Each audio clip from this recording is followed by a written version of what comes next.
everybody. Thanks for coming in for this panel on Latino and Latin American immigration activism. Our first presenter is Richard Hunter. Dr. Hunter is in the geography department. He's been at SUNY Scotland since 2011. And he's an active member of the Latino and Latin American Studies Committee. His interest in historical geography centers around Latin America. Welcome, Richard. Originally in the spring when I agreed to do a talk, and I picked the title for my talk, I was going to focus mostly on the historical chain migration between certain pueblos in Mexico sending migrants to certain cities in the US. So you might have half of a certain pueblo that now lives in Chicago, and another half of another pueblo in Mexico living in Orlando. But I thought that would be too much like a lecture on the historical geography of migration.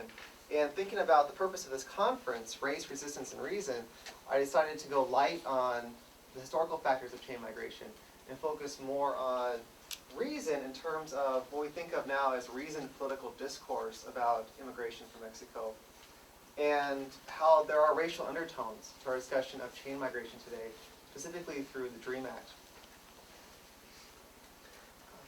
The roadmap for this talk will be talking about what chain migration is, how it's been manifested in the US, Mexican immigrants. When we talk about the DREAM Act, we're talking about children who are here undocumented or arrived as children undocumented. But mostly we are talking about Mexicans. And then we'll talk about chain migration in quotes and amnesty in quotes, how these terms do have specific meanings, but they're being misused for political spin doctrine, for manufacturing political consensus one way or the other. What chain migration is just like what it sounds like. One person immigrates from country A to country B, establishes a household, lands employment, accumulates savings, creates a social network with other immigrants from the same country, and makes it easier for immigrants to come. They establish what you might think of as a beachhead. They start to establish ethnic neighborhoods. We end up with Chinatowns, Little Italies. We end up with ethnic newspapers printed in whatever language is dominant in the neighborhood and so on. One of the things I used to like to do in my early 20s was genealogy. And if you want to be very lonely, be a young man doing genealogy on the web. Because your company on the web then is going to be older women doing genealogy for your grandkids. But for whatever reason, I like to do genealogy. And I found this census form from 1920 in Utica, which is nearby in Oneida County. And my great-grandfather, my mother's grandfather, was from Italy, Salvatore Serecchia. It says he's from Italy, his mother tongue is Italian, and his father was Italian and spoke Italian, and his mother was Italian and spoke Italian. And what we see here in the census form for the block is that the entire block is Italian. This is chain migration. He was a boarder living in a border house with other men. By 1930, his wife, Maria, had come over. She came over in 1924, and they started to have a family. So Salvatore came first, and then his wife joined him some years later, once he got out of the boarding house and established his own household. I see chain migration in my own family history. And this has been repeated millions of times for many countries around the world, for many people who have now been here for a couple of generations like myself. Almost by definition, it's hard to get a clear number of how many undocumented migrants there are in the US because they tend to live in the shadows. They tend to try not to be counted or not be noticed in any official sense. Some countries like Jamaica suffer from what we call the brain drain. The educated elite, the nurses, the doctors, the lawyers, and so on, are leaving Jamaica to the countries of Western Europe, the US and Canada, to earn more money, have a more prestigious career, and so on. Mexico is suffering from what we might call a brawn drain. It's the physical laborers. It's the people who are landscapers, builders, the people taking care of our children while we're at work, who are the people migrating from Mexico typically.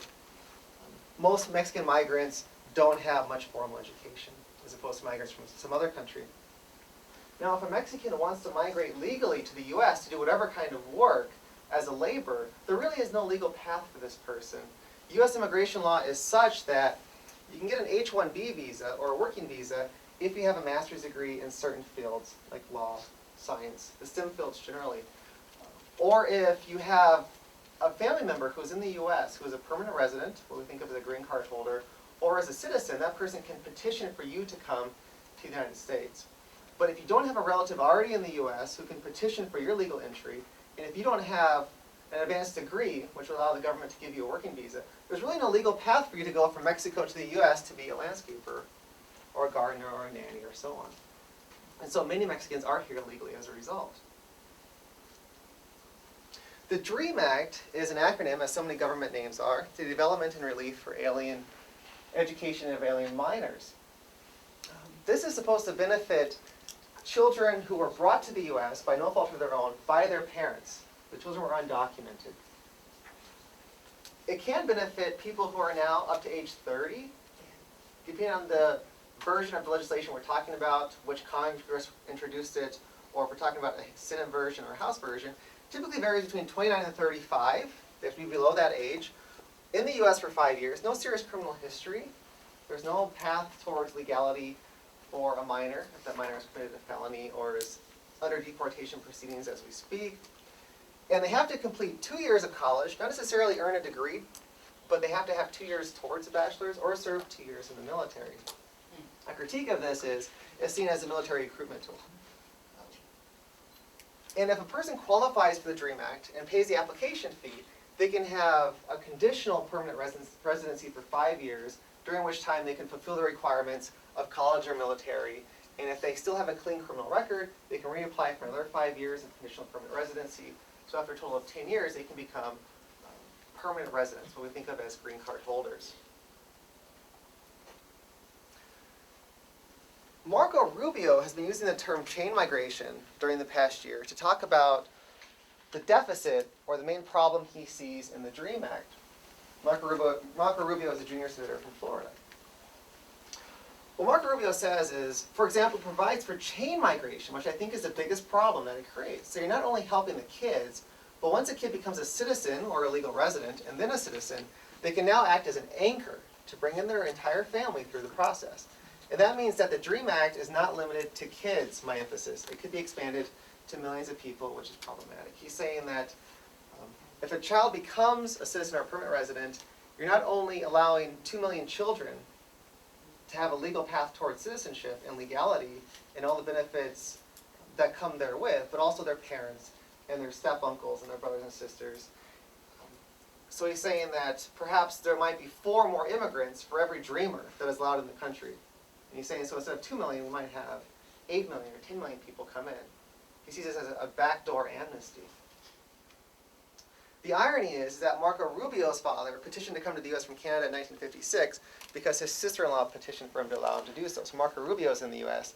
because of chain migration, of the exact sort he is now inveighing against for Mexicans through the DREAM Act. But is chain migration really something we have to worry about through the DREAM Act? First of all, I don't think it is anything that we need to be morally or economically or politically against in its own right. But even if we did have some irrational fear of chain migration from Mexico to the U.S., it's probably a fear that's unfounded because, one, many of the dreamers probably already have a relative who is a legal permanent resident or a citizen who can already petition for the dreamer's family to come in. Secondly, they already have their families with them. These children already have their mother and their father in the U.S. They probably already have their siblings in the U.S. There aren't that many more people for them to petition because you can't petition for an aunt and an uncle. There's no legal pathway to bring them in. If you are a permanent resident, you can petition for your spouse and your child. Once you gain citizenship, you can apply for your spouse, your child, and then your parents. That's it. No aunties, no uncles, no grandparents. So these immediate family members, as the U.S. government defines them, are probably already in the U.S. If the dreamer's parents are in the U.S. illegally, the DREAM Act requires those parents to return to their own country for 10 years before they can be brought in legally.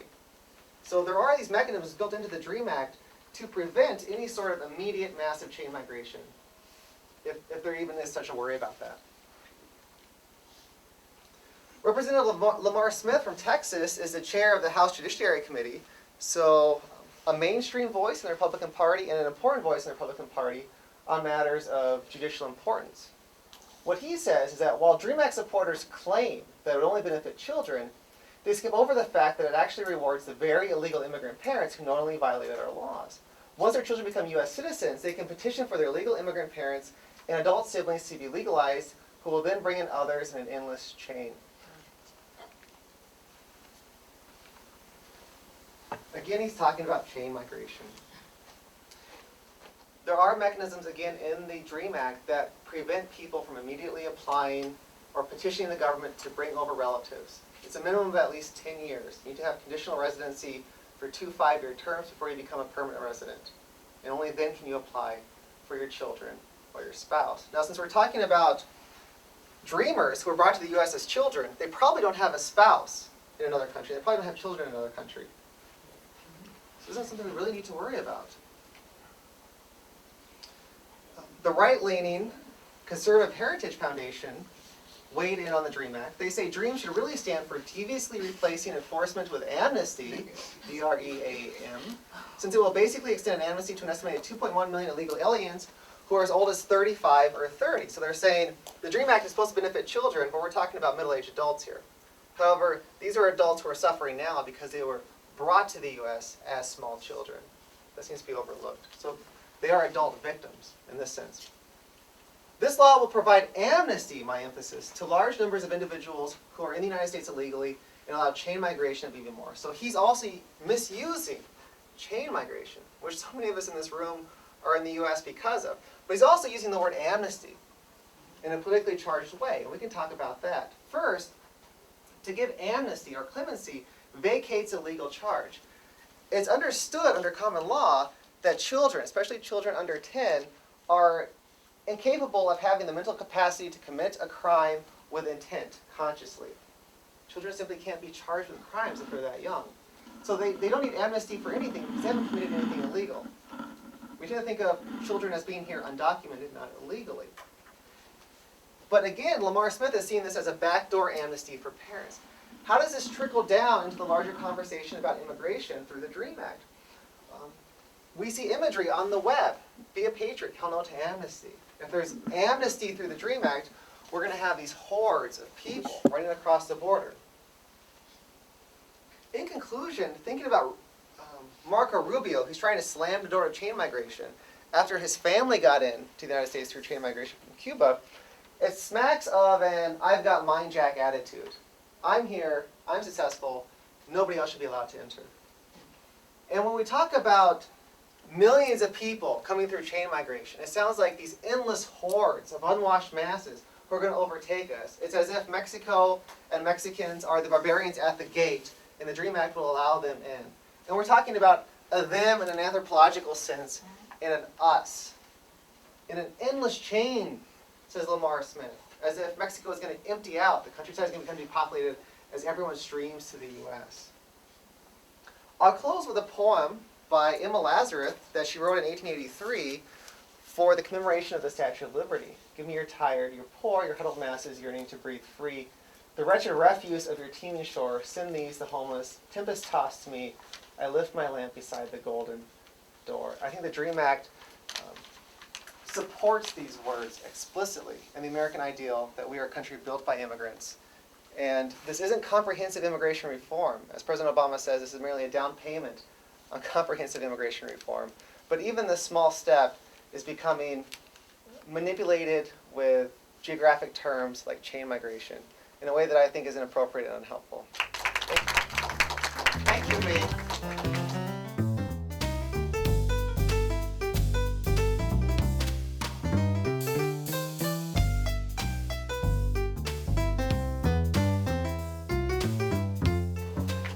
Our next presenter is Gigi, Dr. Gigi Patterson. She's an associate professor in the history department here at SUNY Cortland, and she joined the faculty back in fall of 2002. She's also the coordinator of Latino and Latin American Studies program, and her history centers on 20th century labor and civil rights activism. Thank you. Thank you to everybody who's joining us at this session. I have to say my head is about ready to explode thinking about Rick's presentation and our excellent keynote address, and so it's going to be really hard to try to limit my remarks. But in planning this panel, we sought an interdisciplinary perspective. And so I'm going to try to provide, I'm going to backtrack a little bit from what Rick just presented on and provide hopefully some historical perspective. Can't cover everything, so it'll be somewhat selective and hopefully not too sketchy. But there are some themes that you'll see picked up in some of our other talks. So beginning with the issue of migration, and in this talk, for the purposes of time, I'll focus mainly on Mexican migration issues to the US, since that's what many of my colleagues are doing. We need to keep in mind this most important migration, and that is the migration of the US-Mexican border through the war with Mexico in 1846 to 1848. This war was precipitated by a flood of illegal aliens coming into Texas in violation of Mexico's immigration law, and also instigated by an expansionist president who was carrying out the agenda of manifest destiny, the idea that God had ordained the United States to expand and bring its civilizing influence into areas. And if we think about it, I've just been reading lots of lesson plans for social studies, including some that talked about Western expansion into these empty areas with no resources, and people couldn't live there. And there was there were huge centers of Spanish descent, Mexican descent culture, and civilization in these so-called vacant lands. So this is really important to remember. With respect to the outcome of the war, the Treaty of Guadalupe Hidalgo gave half of Mexico to the United States. And this territorial transfer not only brought really important resources to the US, agricultural lands, mineral resources, not the limited resources I read about in that lesson plan, but also a connection to the Trans-Pacific. It helped turn the United States and the US West into the Trans-Pacific West, opening opportunities for future economic expansion to Asia, as well as along other parts of the Pacific Rim. So this migration was really crucial in terms of US development. It also helped to develop a borderlands area that would further integrate the two countries of Mexico and the United States.